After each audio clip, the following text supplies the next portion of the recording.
జనవరి 25వ తారీఖు సప్తమి ఆదివారము రథసప్తమి పైగా రేవతి నక్షత్రం అండి. శని భగవానుడి యొక్క నక్షత్రం రేవతి నక్షత్రం ఆదివారంతో కూడి రావడం చాలా విశేషమైనటువంటిది. అనారోగ్య సమస్యలతో ఇంట్లో ఉండేటువంటి పెద్దవాళ్ళు కానీ తల్లిదండ్రులు కానీ మీకు కానీ జాతకంలో అనారోగ్యం ఎప్పుడు కూడా చెప్పి రాదండి. అంటే కొన్ని కేతు వల్ల వచ్చేటువంటి ఉంటాయి ట్రిక్కీ హెల్త్ ఇష్యూస్ అన్నమాట. వచ్చినట్టు కూడా మనకి తెలియదు.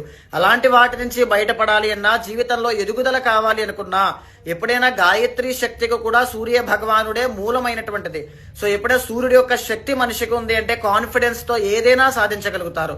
ఇదే కాకుండా రేవతి నక్షత్రం కాబట్టి శని ఇచ్చేటువంటి హెల్త్ ఇష్యూస్ అనమాట. అది ఏలినాటి శని రూపంలో, అష్టమ శని రూపంలో ఎలా అయినా కావచ్చు. కిడ్నీ ఫెయిల్యూర్ అవ్వడం, క్యాన్సర్స్ కానీ, లేకపోతే స్పైనల్ కార్డ్ కానీ, అర్థరైటిస్ కానీ, కీళ్ల వాపులు కానీ, ఇలాంటివి ఏదైనా కావచ్చు.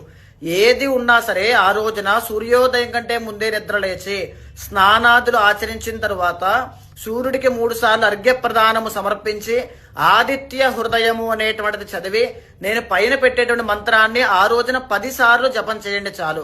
ఖచ్చితంగా ఉన్నటువంటి హెల్త్ ఇష్యూస్ నుంచి బయటపడే మార్గం ఏదోటి మీకు కనబడుతుంది.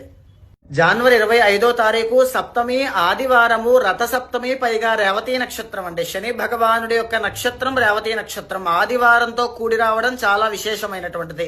అనారోగ్య సమస్యలతో